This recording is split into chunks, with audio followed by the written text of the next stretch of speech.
And we're going to ask our panelists to all come on board. We've got Nicole Calandra, Maria Kohler, Hyea Won, and Samir talking to us about technology for social good. Thank you, Joanne. It's a pleasure to be here. Thank you so much for SheTek for putting this together and for having us. I'm Nicole Calandra. Quick background on me. I've been in and around the social good space, you could say, for quite a while.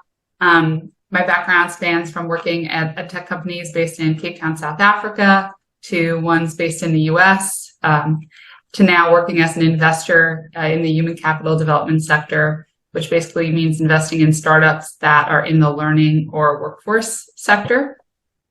I have joining me today 3 really esteemed people who have worked in and around this social good sector in various countries, doing various things with different organizations and in different industries. So it's going to be a very rich conversation. I will let them introduce themselves because they will do a better job, but just a quick background. So we have Samir, Maria, and Hyea Won joining us today. And maybe I'll take it over to Samir to give his background and how he's working in the space. Thank you, Nicole, and thanks for being here, everybody. It's a pleasure to be here to share some perspective, and life is all about relationships, so hopefully I'm here to make some new friends. My name is Samir. I'm a co-founder of a company called Girl Power Talk. We provide opportunities for women in 30-plus countries to learn, grow, and develop, and also provide work opportunities through our sister company, Blue Ocean Global Technology. I've always been passionate about this notion of doing good in life and also building a successful business. And oftentimes we're at a crossroad where we have to choose between the two, and I don't believe they should be mutually exclusive. So with Girl Power Talk, we reimagined a different type of business model. Imagine a fictional book where young people are happy and there's intellectual freedom and they're learning, growing, and creating together. And we also have a nonprofit organization, Girl Power USA, based in the United States.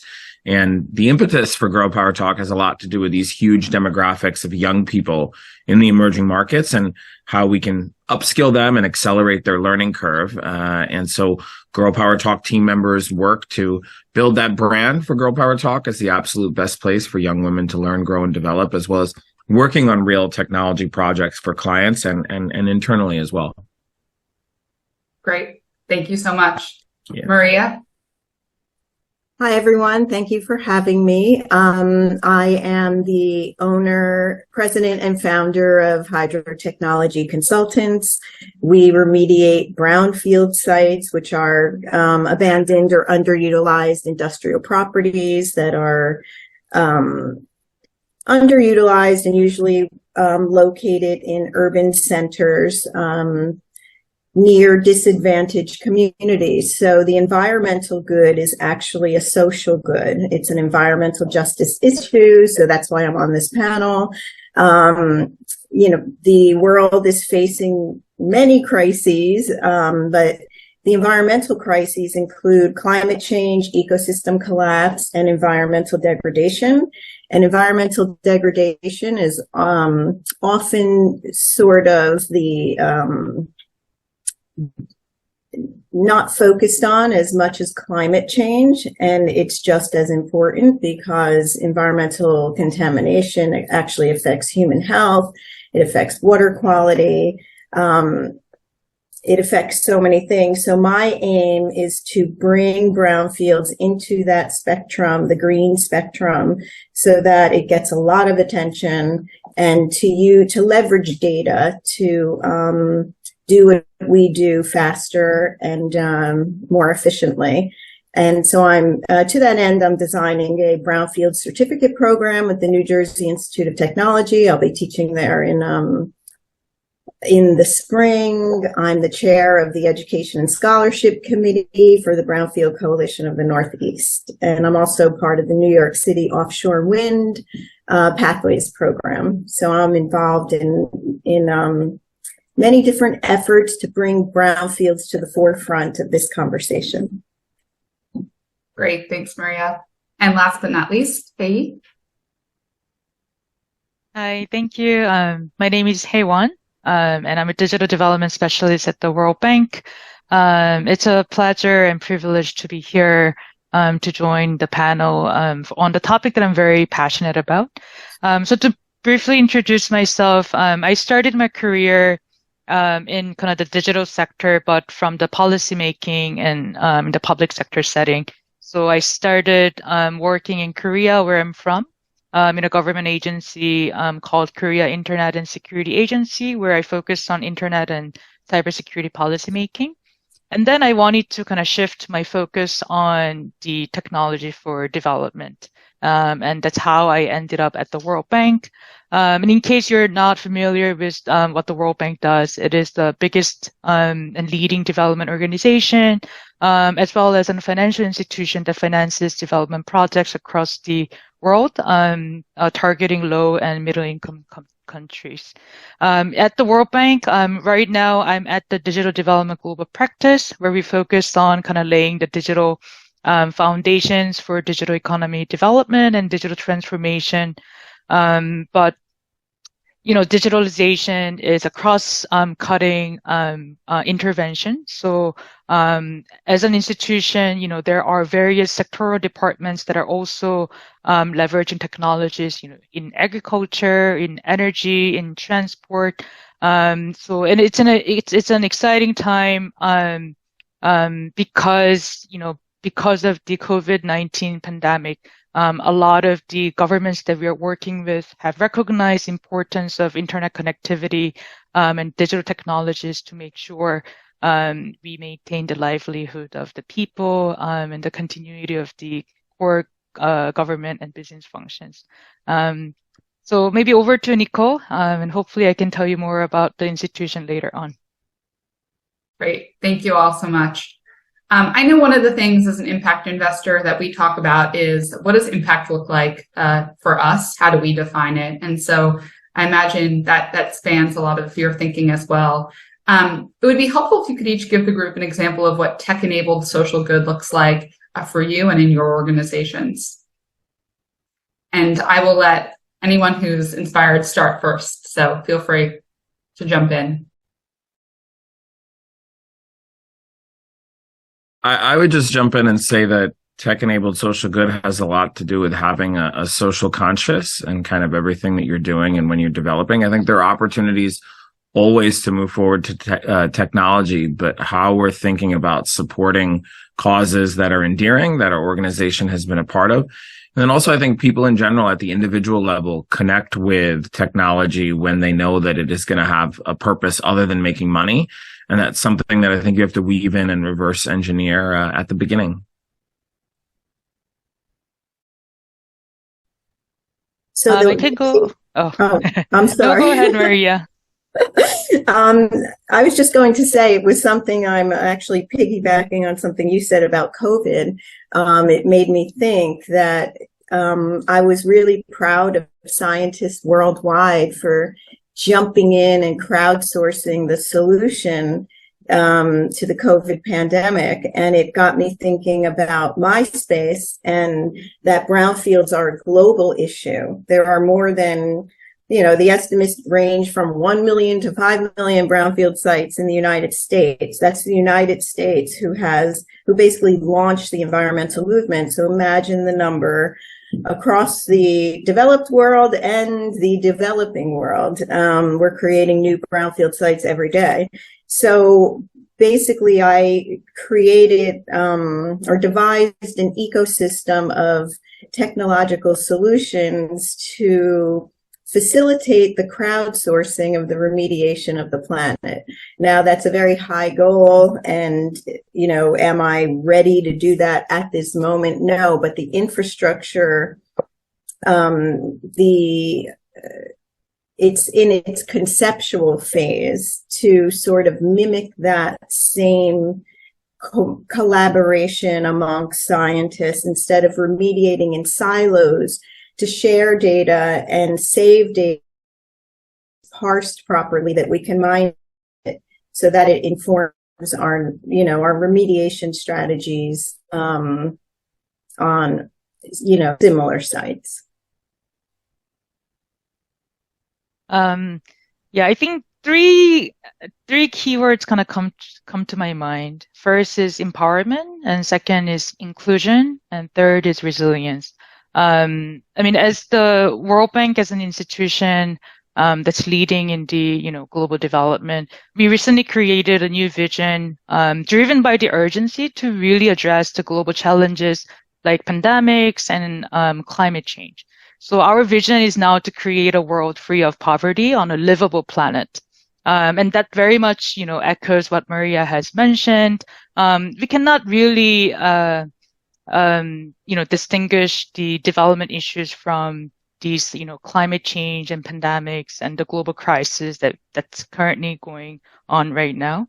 At the end of the, technology use, I think what the impact that we really see is how individuals get empowered. So, once we lay, key broadband infrastructure, for example, which is the kind of one of the main core areas that our unit is working on, what you want to see is that individuals having the devices that have internet connectivity and able to use for their communication or their business engagement, or even doing their education and continuing learning. So I think the individual empowerment is one of the key impacts that we see. And second is inclusion. I mean, 30% of the global population is still offline. That means, some kind of 2.6 billion people do not have internet connectivity. And you can imagine more women do not have access to connectivity and devices. And one of the beauty that digital development and digital technologies can bring is to really be inclusive of gender, but also marginalized community, so that we can remove the physical barriers to some of the key services that we provide, not just from the government, but also from the private sector.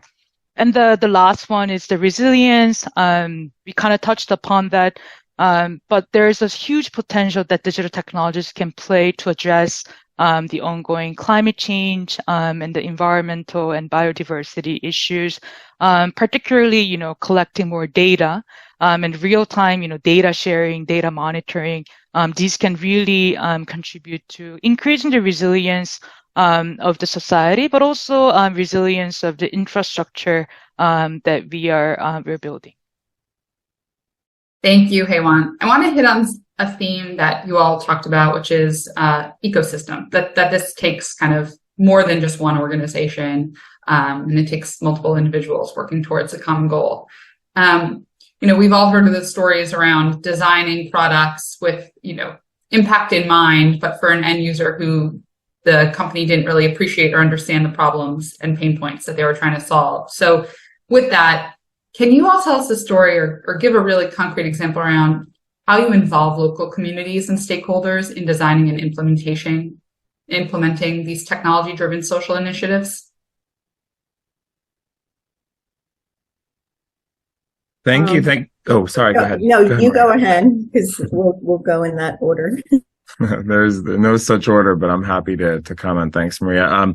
Appreciate your question, Nicole. So one of the things about designing technology, I think that you have to get input from stakeholders. So to give you an example, Grow Power Talk is building, we have a company, and then below that, we're building a community where you can gain access to education programs, you can gain access to work, you can gain access to the competitions that we're offering. So one of the things in India in particular, where I think there's 1.5 million schools, about 220 million children in schools, is that there's this big emphasis on grades and memorization and kind of following that process. And so being able to round that out with respect to soft skills and personality development is more important than ever, because it's, if you know something, that's great, but if you're not going to be able to connect with people. So one of the things in offering a speaking competition to high schools that we've started a pilot program before we scale that nationally is actually getting the input from teachers, from kind of headmasters at the different schools, and finding out why haven't they offered something like this? Would they be interested, and have those stakeholders bought in at the beginning? So we're doing that in a local area, kind of near our office within like a 20, 30-mile radius. And once we have kind of completed some of those competitions, then we'll continue to get more in the feedback loop. And that can allow us to think more thoughtfully about what can work on a more national scale. Samir. So, to echo Samir on stakeholder input, that is baked into my industry. We have public notification. We have to involve the community in any redevelopment planning. But I'd like to go back to the beginning of the birth of my industry. So in 1963, Rachel Carson published Silent Spring, and she did so in segments in the New Yorker magazine. So the intellectual elite started learning about ecosystems and how they can collapse, and and there was this big fear which basically launched the environmental movement in this country, and it spread worldwide. So that was about ecosystems, and it was a very highbrow kind of thing. But then in 1970, in the 70s, there was Love Canal.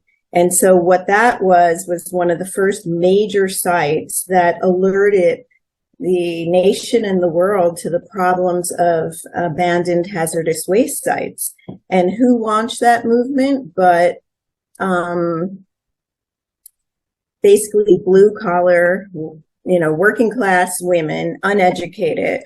And they educated themselves, they organized themselves, they distributed information in the pre-digital phase, and they accomplished through their actions basically the Superfund, which is the Comprehensive Environmental Response Compensation and Liability Act, known as Superfund, was passed primarily because of all the work these women did. So they basically brought Jimmy Carter to his knees and forced him to, he was an environmentalist to begin with, but so they basically created my industry. So the point here is that imagine if, and that's just a pocket of women who, the children, their children, there was a high incidence of brain cancer amongst children. So that really motivated them. So imagine motivating mothers across the nation, worldwide, to the persisting dangers and what that could do. And now that we have a digital, we can leverage digital technology, that kind of organizing power, and information dissemination is just, it's magnified, and, it's multiplied. So we can have many love canals, many love canal communities advocating for the cleanup of contaminated properties. No, that makes a lot of sense. Yes, I said, hey, go for it. Yeah. I think, involving communities and, the end kind of beneficiaries is very important. And even though, at the World Bank, our main clients are, governments and, private sector firms, at the end of the day, what we want to see is the impact that's been generated at the individual level. So maybe I can give you an example of, the project that I'm implementing in Sierra Leone. We've launched Sierra Leone Digital Transformation Project, which is $50 million financing in a grant form. And one of the key kind of principles that we've incorporated into the project is inclusion. And we wanted to support the disability organizations and to increase the uptake of digital technologies to address, some of the, the inconveniences that they're going through. So even at the design phase of the project, we've had multiple kind of face-to-face sessions. But because it was COVID, we did a couple of sessions virtually, but we had a local colleague who managed to do in-person sessions with disability organizations. And in particular, we wanted to focus on the organizations that also target women's empowerment. And then we really hear from them, what are some of the barriers for them to use digital technologies, and where are they located? Is it more of the upstream issue of not having, internet connectivity, or is it more that they're the physical facilities where they have to go into just do not have some of the considerations for persons with disability.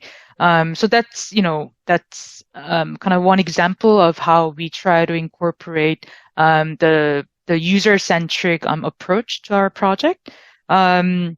And before, I actually joined digital development, I started my career at the World Bank in agriculture, where we used kind of Internet of Things sensors to increase, rice yield, to help farmers save water.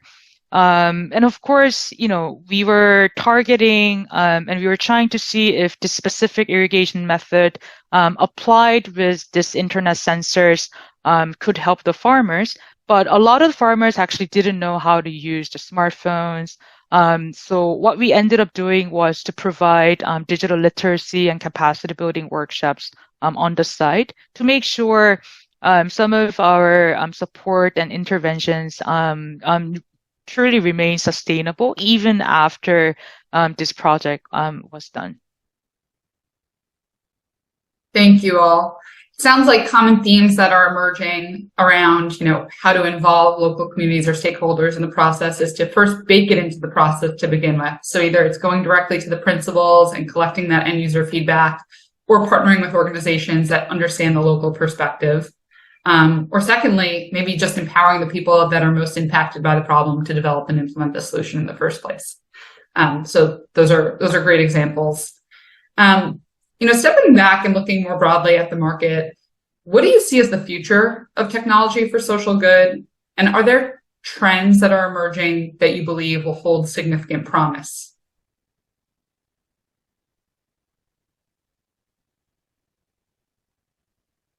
I have a very short answer. I'm rooting for crowdsourcing and collaboration rather than naked competition. I think that is the future. It has to be the future. It's the only way to move forward in terms of these big issues that we face. I think we need all the intelligence that's spread across 8 billion people. We need all of their creativity, all of their passion, and all of their innate talents. Thanks. I would just add in that I think that technology is the underpinning of all the things we want to do with respect to social good.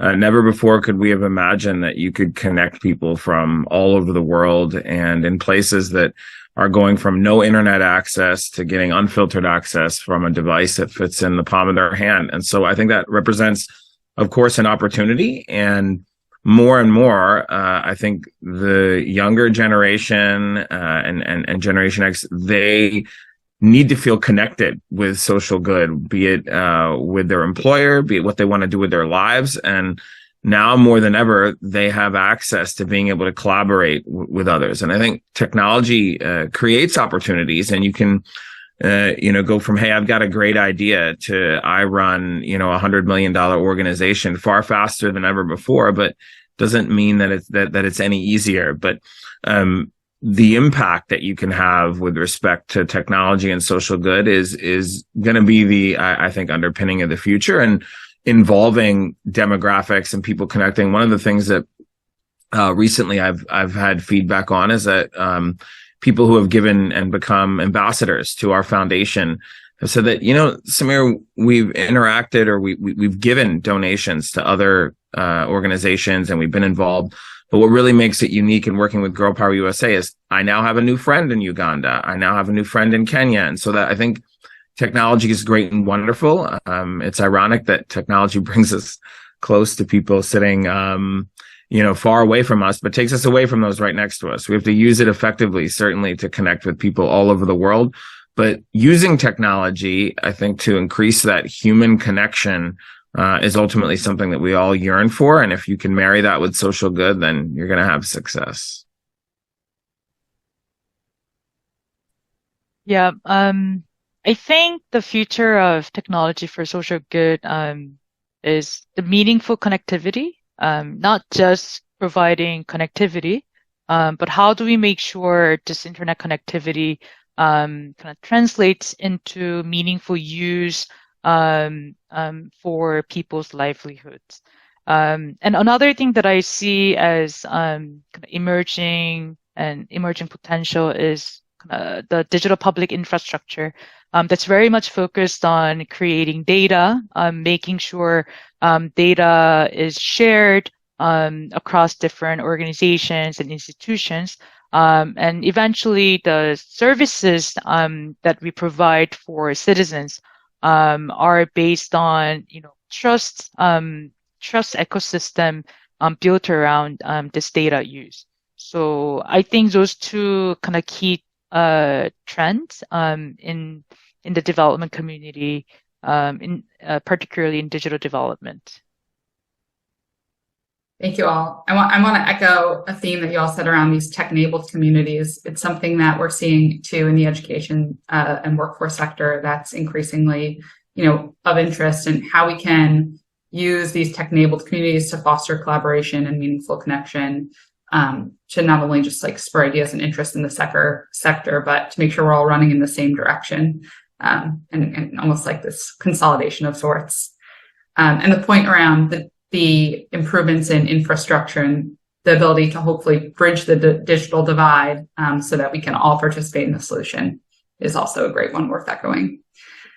Okay, lastly, before I open it up to the panelists or the audience for any questions they have, how do we create awareness on career opportunities available in the tech space for social good for young adults? I think that has a lot to do with one, just awareness from a digital presence standpoint. I think that when you think about people who are searching for those jobs, they're not necessarily going to a job site and looking for a job that's social good. They might be looking for, hey, how do I dedicate some of my time to social good? How do I find a career that gives back to society? And what are career opportunities, for instance, in technology with respect to social impact? So I think you have to draw people in and educate and kind of do the thorough keyword research about what people are looking for who are seeking those careers, and then kind of backfill into opportunities therein. We've found that people have learned about Girl Power Talk in different countries because they were searching things about, hey, how do I find a happy workplace? Or what does it mean to be able to collaborate with people and also to be able to do good? So I think you have to once just start with the information and knowledge from an educational perspective around the subjects that you want people to be passionate about. And from there, they'll be able to find kind of the individual opportunities. Maybe I can share a little bit about what I think kind of worked and then what I wish I had known before in my, kind of career journey, and especially, how I got to where I am today at the World Bank. I think some of the other panelists in the other sessions have also touched upon, you don't have to be an engineer, you don't have to be a computer scientist, or you don't have to have the technical background to be in this sector. For me, what worked was, I've always liked to think about the big picture. I was interested in more on the social implications of technologies and their use. And I think in my first career, that's where I got to learn more about how kind of policies and governments can really shape the way people use digital technologies. And this exposure to kind of policy making, particularly around the internet ecosystem, has been very helpful in my journey at the World Bank as well, especially when I'm carrying the conversations with governments. I think another thing is that learning never ends. And I think that resonates probably across different sectors as well. But learning very much continues with your career, especially in this technology sector where things are moving so fast and things are evolving so fast. So I think, there are so many resources available online, and also kind of more targeted programs that you can find. So I think it's very important to have that kind of continuous learning mindset wherever you are. And maybe, for the people who are interested in development, what I wish I had known before is that development is a huge area. We tend to, group different things into this international development one term, but really in order to make an impact, I think it's very important to have your own specialization.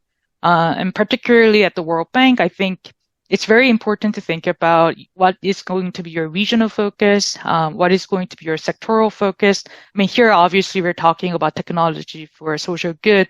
But, because digital and technologies are, cross-cutting, if you want to focus on technology for, let's say, agriculture, you might need different kind of skill sets and different kind of, network. As opposed to if you're interested in, technologies for energy. And the last one is the kind of functional focus. I mean, World Bank, at the end of the day, is also a financial institution. So if you are more interested in kind of the financial aspect of what kind of, project financing that you can do, or what kind of financial instruments that you can leverage. That's a whole different skill sets that require from kind of sectoral experts.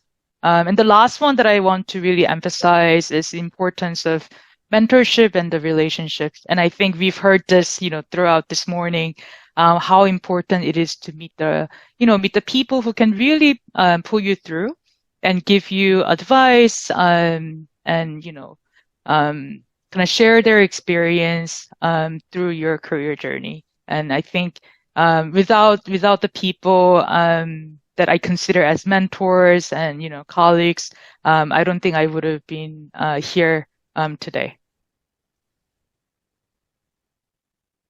And I'll be very brief because I know we're running out of time. I believe the way to bring people in is to reach them when they're very young, seeding the next generation of change makers starts really in grammar school and teaching them what is possible. I'm in the environmental field because I was asked to, draw a poster for Earth Day, and that really touched me as a 7-year-old, and it stayed with me. So I think if children learn about all of these issues that they can have an impact on, they will find their way to the solution, either through studying science and becoming specialized, and then bringing in others who can facilitate the analysis of the data. So you don't have to know how to code or know how to do data analytics or statistics. You can just, you can be part of a team of scientists or technologists that devise a strategy to move forward in a particular area. But I think we don't need to tell Gen Z or the generation before that digital solutions, are the way, or big data, data analytics. They already know it's the world they're growing up in. Thank you all so much for that. I'd like to open it up to the attendees to write any messages or any questions they have for the panelists in the chat. I'll give everyone a few seconds to think of any burning questions.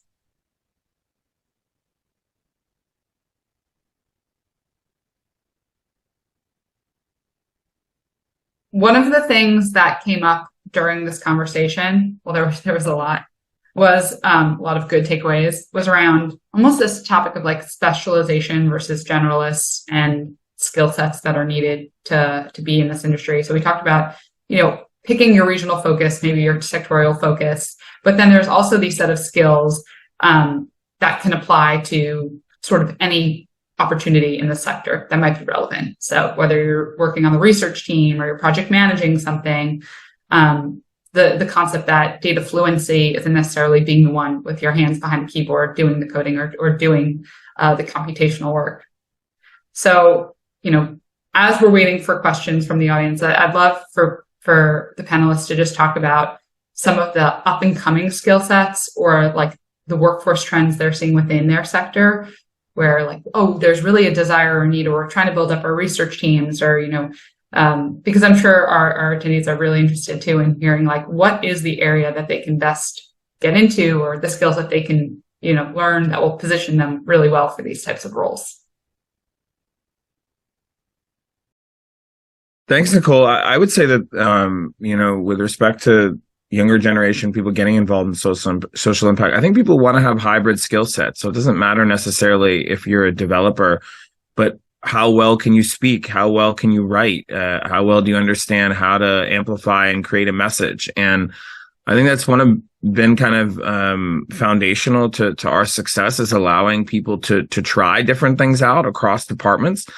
I think there's certainly an exercise in patience when you're doing that, because people want to try different things, and you're also running an organization that has to grow and thrive. But I think if you're able to do it right and you're able to provide an environment where people can safely learn, fail and fall forward, you're able to develop better people. And we find that with a video I think we're just about to publish, where we have a woman developer, and she's saying how, one of my proudest moments is that, on the weekly or biweekly or bi-monthly meetings that we have, that I'm the one who's giving the updates on what the technology projects that we're working on are and what we're doing internally. And she's like, I never could have imagined me speaking in front of a group, speaking in front of a client. And that's something that she's, of course, progressed to. It's not something that we just, taught in a few weeks. But I think that the more that you can give people opportunities to gain that inner confidence and that strength, you're going to be able to kind of transcend some of those stereotypes that we have with respect to people who know coding. Also, by doing that, you're involving people from different disciplines, which will ultimately reach a better outcome. I very much agree with Samer.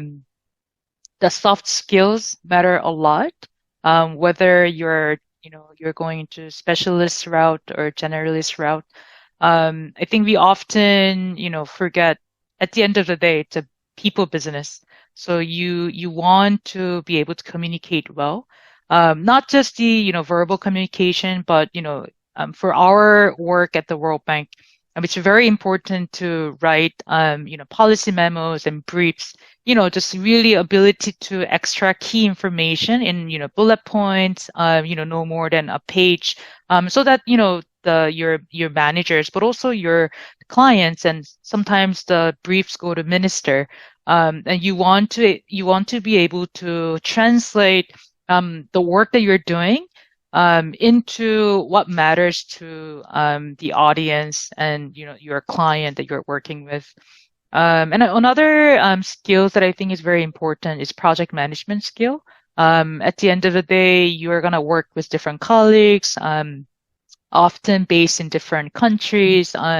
So your ability to manage the project well, and also ability to understand different cultural backgrounds, I think is very important, especially in an organization like World Bank, where there are, I think, more than 170 nationalities are represented. So, you want to communicate well, as well as kind of with the right and respective kind of boundaries of the cultural differences and norms.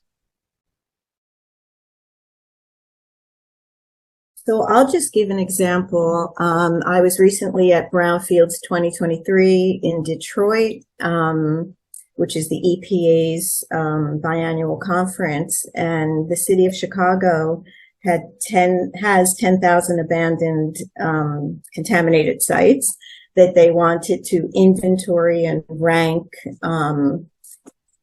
So what they did, they hired a person to build the entire infrastructure to bring the data in. So, they were able to collect qualitative and quantitative data and then perform analytics on that data. So did the environmental consultants know how to do that? Absolutely not. And did the data guy know how to do the environmental part? No, but they got together, and what the environmental people said is, this is what we want to do. This is our vision. Can this be done? Can technology do this for us? And so they worked together to create a new structure, one of the first of its kind. It's amazing, really, what they did. So I think it's about creativity, allowing your creativity to flow, dream of what ideally you would love to do, and then ask the technologist, can this be done? And if not, why? What is the block? What is the limitation, the technological limitation? And is there a way around it? So I think there's a big role for the architect of the system. And the architect is not the technology person. The architect is really the idea person, the workflow person. And then the technologist comes in and says, well, we could do it this way and this way. So that applies to any situation, any problem. That's great. And with 5 minutes left, we did have one question from the audience. This one is more around how we can inspire the younger generation, particularly college students, to contribute to the social good. And any suggestions you have or ways that you've done this well or your organizations have done this well would be very helpful. One is, I think, just informational sessions about that. I think that, ability without opportunity is nothing. And so it's really an appropriate question, because I serve on the board of the Future Business Leaders of America. And so I've had to interact with many college students and high school students and had the privilege of doing so. And so in realizing that, our organization is, working on a social impact certificate to actually connect students in the United States to students and other young people in other countries where we're working. And so I think that, many times you have to create a path for people where those opportunities are. You go from just educating them, that's not good enough. People say, okay, I agree. Now what? And so it's not just about sharing information. It is about how do you kind of take a stand and put yourself out there. I think that there is an incredible opportunity for all organizations to involve more young people, because you're going to have people that, have a different skill set. They're going to be technology savvy, and they're going to round out, I think, some of the opinions. And I always say to new people that join our organization that, you actually don't have the biased blind spots of somebody who's been here for a while. So you can come up with some of the best ideas. But for me, it's always taking action to give somebody that opportunity. And so currently working on a social impact certificate that we're going to go live with that will hopefully, check some of those proverbial boxes that young people want in terms of being able to invest their time and do good with the same. So when I look back on my experience, doing this kind of internship was really what exposed me to the type of the different types of work that people do. And, it's really different from the classroom settings. You can take, a bunch of different, development courses, but then, it doesn't teach you what is the everyday or day-to-day work would look like. So I think it's very important to have that kind of, partnership and collaboration with, public sector and the private sector organizations to create those opportunities for college students to be more exposed to the real world experiences. And I think it's very important, especially in the technology for social good, which tends to be a bit of niche in the sector. So I believe the way to get young people involved in pursuing careers that affect the social good is to let them know that every individual can affect real and lasting change. And just saying that will not convince them of that, but telling the stories of those that came before them. You know, Greta Thunberg stands on Rachel Carson's shoulders. So she knew the stories. You know, there's no way she pursued this without understanding, you know, the powerful people and especially women that came before her. So that was one voice of one 16-year-old that literally is changing the world. And so when you go back and tell these very inspiring stories, the women of Love Canal, the mothers of Tom's River, you know, these are iconic environmental stories, people start to understand, wow, I can really make a difference, and I can make it either in my community where I, you know, to help the people I love, and then expand my circle of compassion beyond the, you know, my small community. So I just think it's, you know, as I said before, young people know that data and technology, and, you know, we live in a world of data. It doesn't matter what field you're in, whether it's medicine, you know, finance, it's all about data now. So they understand they have to be, you know, literate in technology and data analytics, and they don't really need us to tell them that.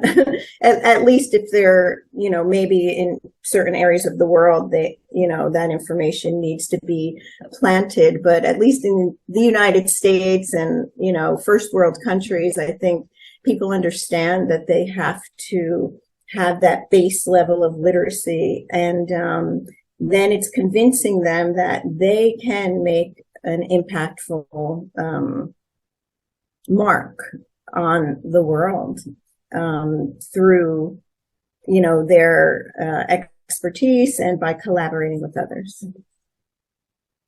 Okay, well, that's a great way to end this session. Just to echo what Jai said in the chat, thank you for this engaging conversation, for your advice and all the insightful takeaways. I'd like to turn it back to Joanne.